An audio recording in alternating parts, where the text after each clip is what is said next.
et c'est le Steel Dream Show.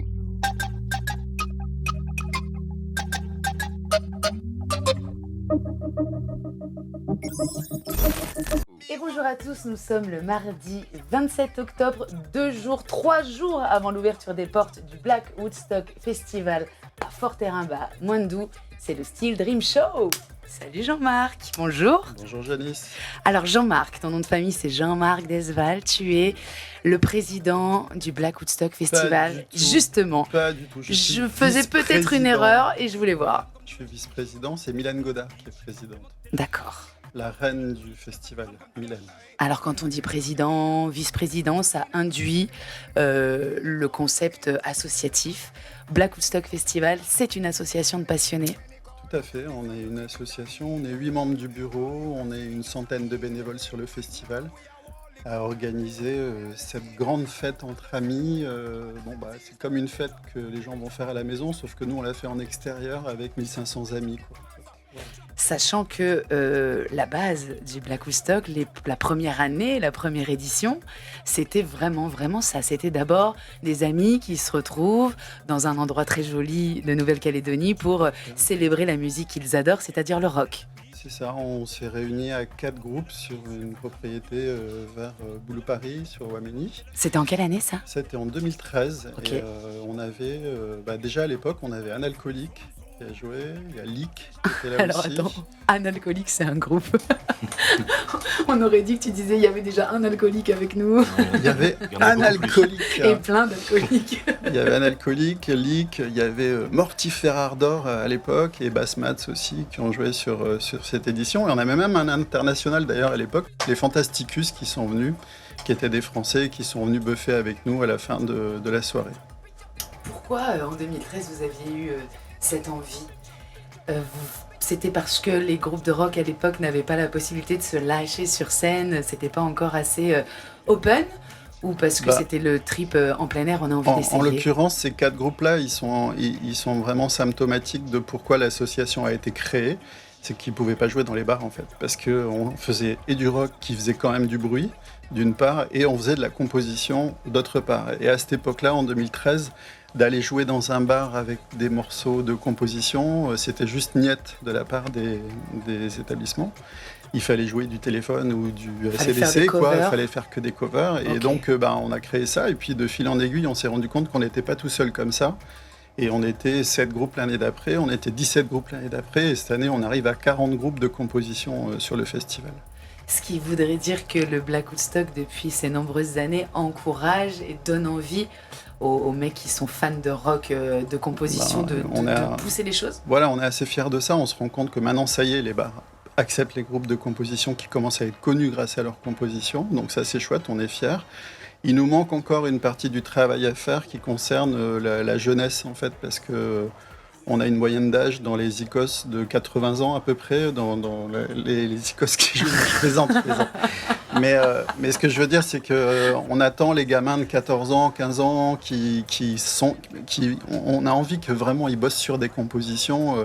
Je pense qu'ado, on a plein de trucs à dire, on a plein de trucs à écrire, et qu'on fasse du rock au sens large, hein, parce que nous, on n'est pas rock au sens fermé, strict, même si on a certains membres de l'asso qui sont assez dogmatiques sur ce truc-là, si on est plus rock indépendant, mais bon, ça c'est les signataires des accords de Black Woodstock, et ceux-là on en fait fi maintenant, et on ouvre effectivement au reggae, on ouvre à la country, on ouvre à tout ça.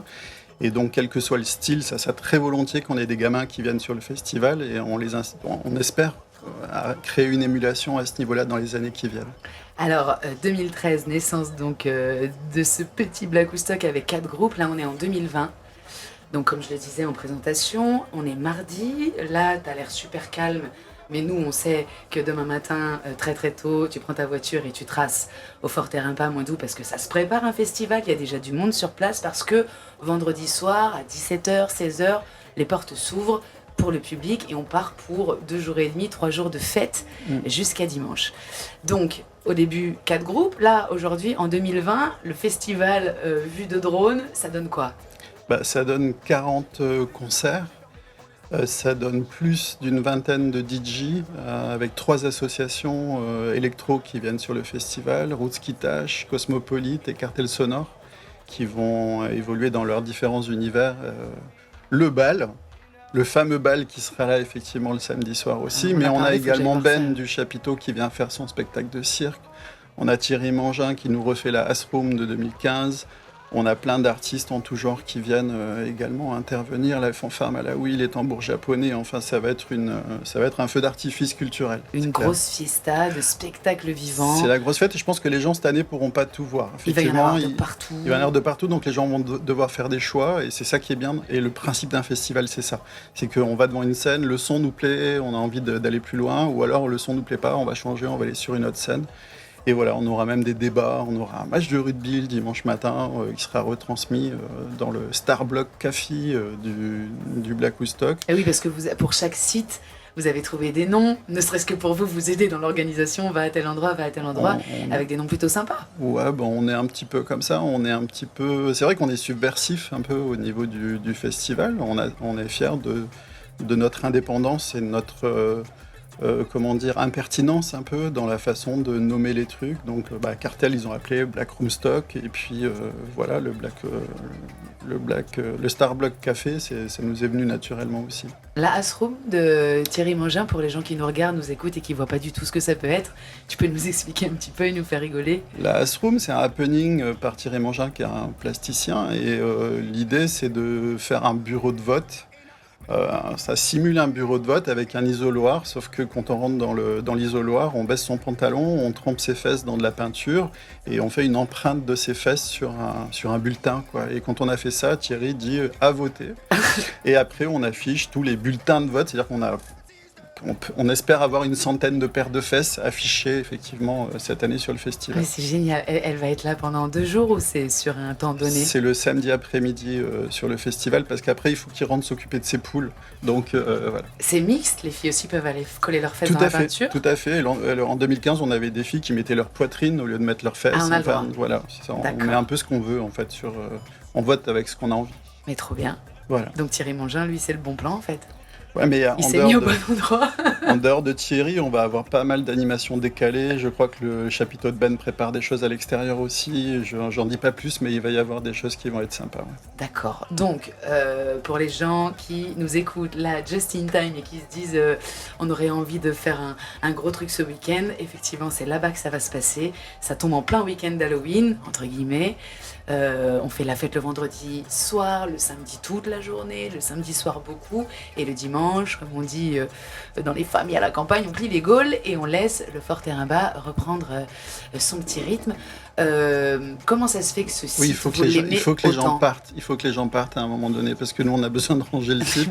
Et c'est un site patrimonial et on a besoin de le rendre dans le même état qu'on l'a trouvé aussi. Et il faut qu'on le rende le lundi matin impeccable et on y fait super attention. Et c'est très surprenant. Autant d'esprit festival, concert, rock, monde déguisé, toutes les couleurs, public hyper varié, activités de partout. Enfin bref, la vie. Forte et de nuit, et sur un site, comme tu dis, patrimonial, ou en tout cas classé historique, en tout cas en Nouvelle-Calédonie. Comment vous arrivez à vous entendre aussi bien, les gens du Fort et vous, les gens du Black Woodstock, et comment ça se fait que ce mariage est hyper bien réussi? Parce que effectivement c'était un bagne à l'origine, et comme le disait le chanteur de Kaori il y a 2 ans, il disait c'est quand même étrange, cet endroit qui a été une terre de souffrance, un espace de souffrance qui devient ce qu'il est à l'heure actuelle, mais dans notre esprit, en tout cas nous, association, on a un respect qui est énorme pour le travail qui est fait par l'association Marguerite et la mise en valeur de ce site. Et on est très heureux de pouvoir le mettre en valeur aussi, faire venir des gens qui sinon ne seraient jamais venus et qui découvrent ce site. Et maintenant, les festivaliers qui reviennent chaque année, ici, ils sont un peu comme nous, c'est un peu notre résidence secondaire, Fort Terrain-Bas. Donc quand on arrive là-bas, on a l'impression d'être chez nous, avec tout le respect qu'on a pour cette association qui fait vivre, avec des grosses galères de subventions, eux aussi, de leur côté, ils arrivent à faire survivre ce fort et à l'entretenir. Et de voir arriver le Black Woodstock et jamais la transpiration a perlé sur le front Bah, quelqu'un de l'association Marguerite. non, mais là, on a Manu Cormier, qui est le directeur du fort, qui est quelqu'un d'extraordinaire, mais on a surtout Joe Perronnet, qui est le maire de Moindou, qui est un des maires les plus rock'n'roll de Calédonie, C'est ça. à qui on a demandé un dimanche si on pouvait venir faire un festival sur ce site, et le lendemain, on avait la réponse positive. Donc c'est quelqu'un qui a vraiment peur de rien, C'est incroyable. et qui est très fier aussi, parce que lui, quand il en parle, il dit c'est mon festival aussi, donc nous, on est super de le partager et d'être marié avec la mairie de Moindou, ça nous va très bien. Alors justement, pour rendre ce site dans le même état qu'on le trouve en arrivant, c'est-à-dire propre, chouette et tout, c'est pas toi, Jean-Marc Desval, et puis 2-3 groupes de rock qui s'amusent à tout faire. Il y a une grosse équipe avec vous. Il y a des bénévoles, il y a des gens qui s'occupent de la propreté, de la nourriture, des déplacements. Je dis des mots comme ça en vrac, toi c'est beaucoup plus clair dans ta tête. Combien de bénévoles bossent, en tout cas cette année 2020 sur le Black? Là, on a toute une équipe de régie technique à laquelle je pense, parce qu'ils sont en train de faire des transports déjà dans tout Nouméa, Mondor, Païta, pour aller récupérer du matériel, un canapé à droite, des choses comme ça. Et ils font un travail énorme. Ils vont monter tout le matériel sur site aujourd'hui. Mais on a une centaine de bénévoles qui sont sur place. Certains bénévoles sont là même depuis une semaine avant, parce qu'ils sont en train de construire la vache, qui est notre effigie sur le festival, qu'on brûlera à la clôture du festival dans la nuit de samedi à dimanche.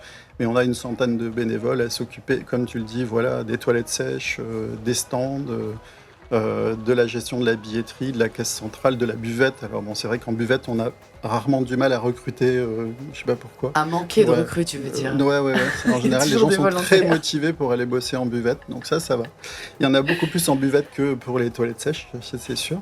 Mais voilà, on a une équipe, et puis surtout, on a vraiment un esprit communautaire, donc on est une famille quoi, de bénévoles. On n'est pas des producteurs privés, on fait pas d'argent, nous, là-dessus, parce que nous, on travaille gratuitement pour faire cet événement-là, et on essaye juste de l'amener à l'équilibre, si on peut, au terme et ça fait quelques années qu'on y arrive.